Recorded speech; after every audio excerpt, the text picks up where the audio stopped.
ሌላው ንጥጥል ስብስቦችን እናያለን። ቀደም እንዳልኩት ሁለት ስብስቦች የጋራ ስብስብ ከሌላቸው ነው፣ የጋራ አባል ከሌላቸው። እዚህ ጋር ምን ይላል? የሁለት ስብስቦች የጋራ አባል የማሳበር ስብስብ ባዶ ስብስብ ከሆነ እነዚህ ስብስቦች ንጥጥል ስብስቦች ይባላሉ። የጋራ ምንም የሌላቸው ማለት ነው። እዚህ ጋር ይህን ምሳሌ እንመልከት።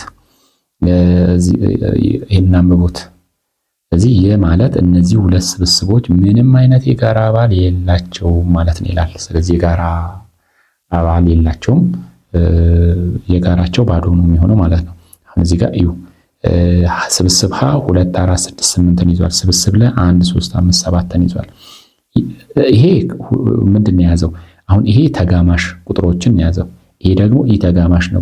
በተጋማሽና በኢተጋማሽ ደግሞ መካከል ምንም አይነት የጋራ የለም፣ ንጥጥሎች ናቸው። ስለዚህ እነኚህ ንጥጥል ስብስቦች ናቸው ማለት ነው። ያው ስሙን ለመያዝ ነው እንጂ ምንም ችግር የለውም። ይሄን ታውቁታላችሁ። ምክንያቱም የጋራ ከሌለ በቃ ተነጣጥሏል ማለት ነው። ምንም የሚያገናኘው ነገር የለም ለማለት ነው። እዚህ ጋር ደግሞ ሐመር ውሃ ነው። ሐመር ውሃ ውስጥ ያለው ፊደል ነው። ስብስብ ውስጥ ደግሞ ያለው ምልክት ነው። ለምሳሌ እዚህ ጋር ኮከብ፣ ሬክታንግል፣ 3 ማዕዘን፣ ክብ ምናምን ናቸው ያሉት እና እዚህ ውስጥ ያለው ምልክት ነው፣ እዚህ ጋር ያለው ፊደል ነው። በእነኚህ መካከል ደግሞ ምንም አይነት የጋራ የለም። ስለዚህ የጋራቸው ባዶ ስብስብ ይሆናል። ስለዚህ የጋራው ደግሞ ባዶ ስብስብ ከሆነ ምን ይባላል? ንጥጥል፣ የተነጣጠለ ምንም አይነት የጋራ የሌለው ማለት ነው። በቬን ዲያግራም ንጥጥል ስብስብ እንደዚህ ይሆናል።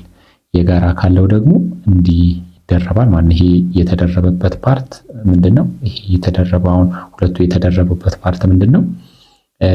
የጋራ ነው። ማሳበር የምንለው ይሄ ነው። ውህድ ደግሞ የምንለው ሁለቱ ስብስቦች እንደዚህ ሆነው እንዲህ ሲዋሃዱ ነው። ንጥጥልም ሆኖ መዋሃድ ይችላል። ያ ማለት ለምሳሌ አንዱ ሰርክል እዚህ ጋር ነው፣ አንዱ ስብስብ እዚህ ጋር ነው። እንደዚህ በቃ ሁሉንም አንድ ላይ የያዘ ማለት ነው። ይሄን በኋላ ታዩታላችሁ። ስለዚህ